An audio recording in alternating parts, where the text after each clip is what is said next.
Jesus Christ! Is that not my dead wife Ada selling food over there? Oh, Jesus! Jesus! Jesus!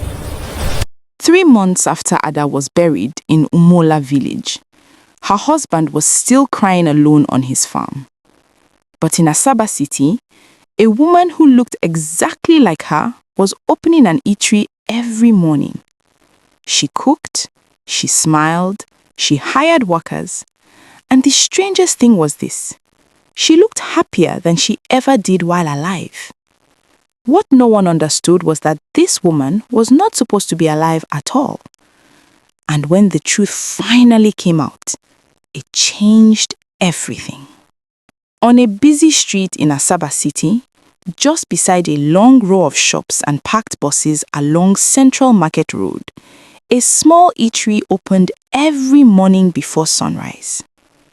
Before the sun showed its face, smoke already rose from the kitchen.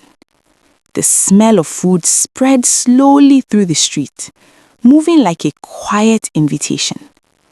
Rice, soup, stew, fried meat.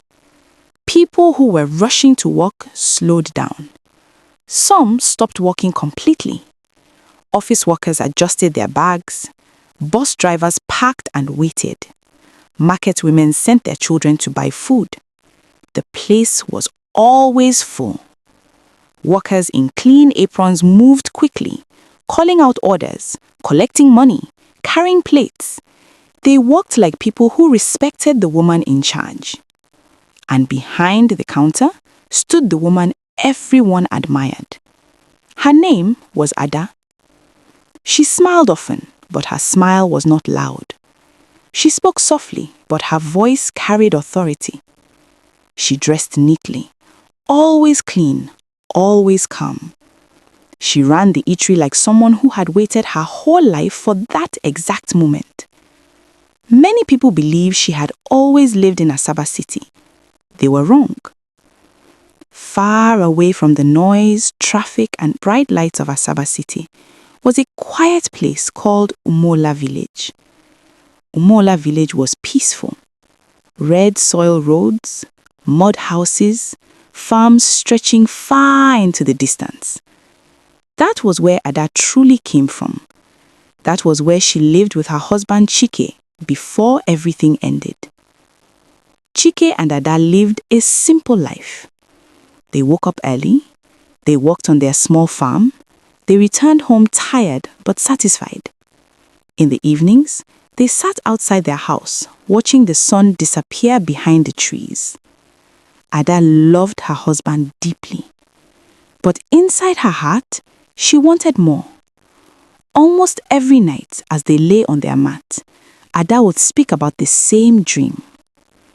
"I don't want to die in this village," she would say quietly.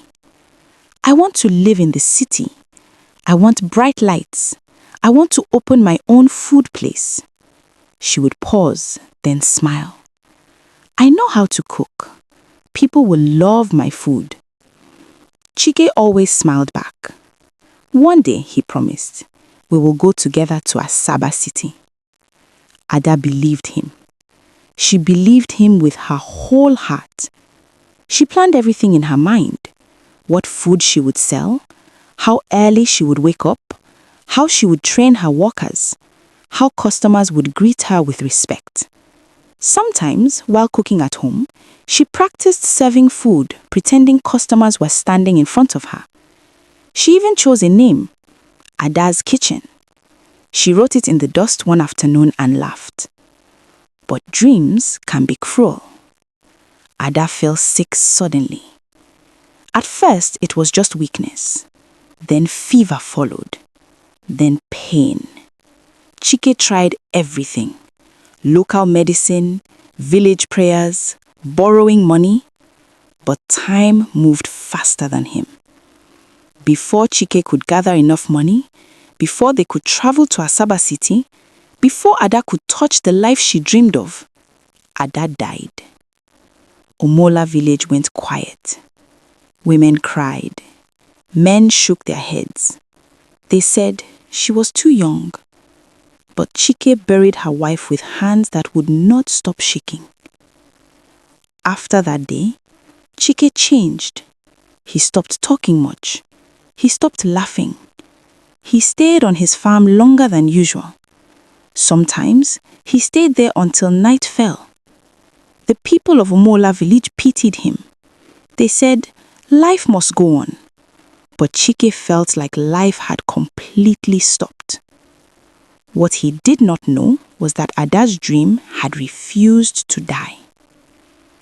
Back in Asaba City, a man named Tunde walked down Central Market Road every morning. Tunde was Chike's childhood friend. They grew up together in Umola village. But Tunde had left the village many years ago to look for a better life. Now, he worked in an office in Asaba City, and he was always in a hurry. Work, meetings, traffic. One morning, something caught his attention. A small eatery. It was neat, organized, busy. The signboard read, Ada's Kitchen. Tunde slowed down. Behind the counter stood a woman wearing a clean apron. She was serving food. She was smiling. She was alive. It was Ada. Tunde's heart skipped. She looks like Ada, he thought. But he quickly dismissed it. Ada was in Umola village, or so he believed. Besides, he was already late for work. So he kept walking. Days passed. Every morning, Tunde passed the eatery. Every morning, the woman was there. Sometimes shouting orders, sometimes tasting soup, sometimes laughing with customers. The eatery grew bigger. More workers came. More customers filled the place. People spoke highly of Madam Ada. Tunde became uneasy. She even walks like her, he thought one morning. But life moved too fast. Then one evening, Tunde received a phone call. An emergency family meeting. He had to return to Umola village immediately. The next morning, he traveled. As he entered the village, the first person he saw was Chike, returning from the farm. Tunde, Chike exclaimed. They hugged tightly. Tunde laughed. My brother, when did you come back from Asaba City? Chike frowned. City? Yes, Tunde said. You and Ada, I see her almost every day. Chike dropped his farm tools. Ada is dead, he said quietly. The world seemed to stop. Tunde laughed nervously. Don't joke with me. She died last year, Chike said. She has never left this village. Tunde stepped back. No, that's not possible, he whispered. I see her. I see her clearly. Silence fell between them, and fear crept in. That night, Chike could not sleep. Ada's words returned to him. I want to live in the city. I want my own eatery.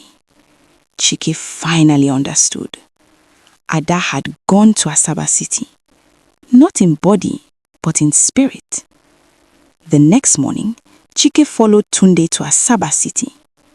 When they finally arrived in Asaba City, Chike's heart beat so loudly he could hear it in his ears. The noise of the city surrounded him. Cars, voices, horns. But all that faded when he saw the signboard. Ada's Kitchen. Chike stopped walking.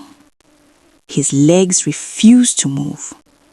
Across Central Market Road, behind the counter, stood a woman serving food. She was smiling. She was alive. It was Ada. Chike's breathing became heavy.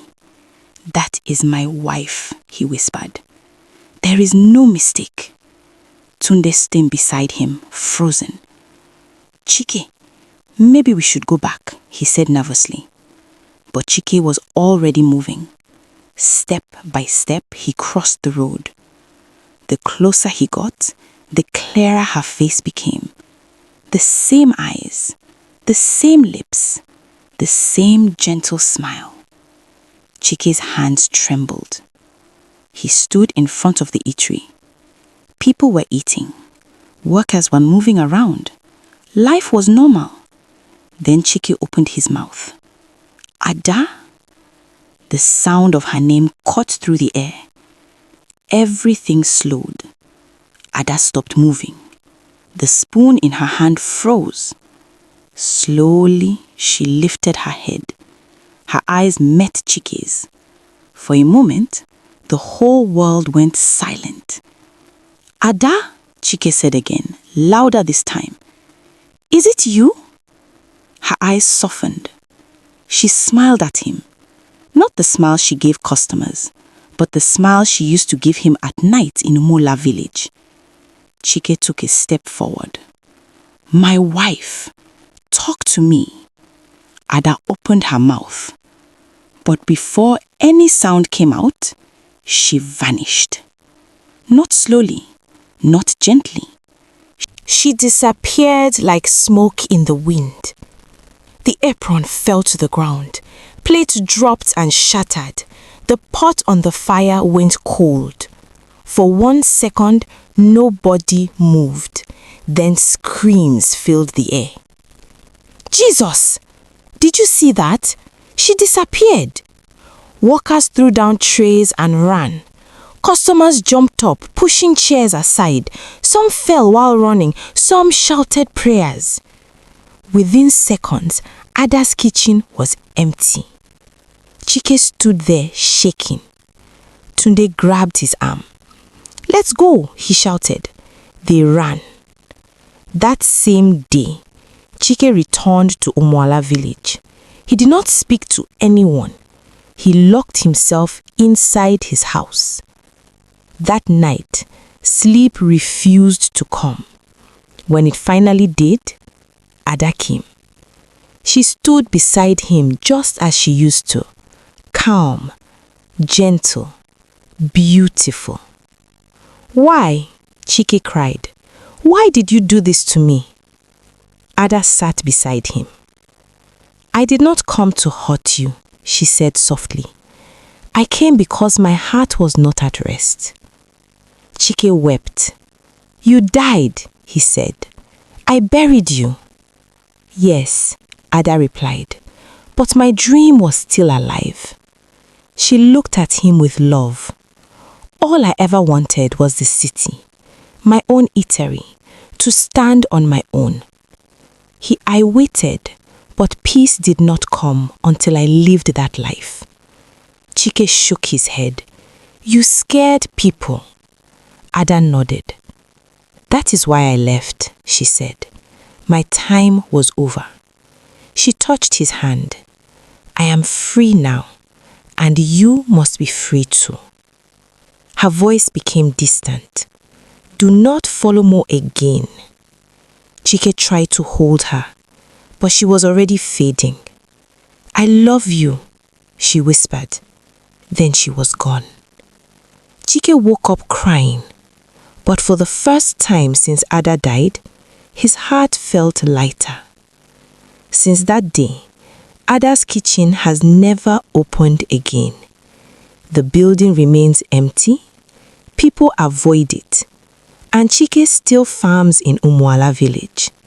But now, when he looks at the sky at night, he smiles, because he knows the truth. Ada did not return to haunt the world. She returned to live the life she never had.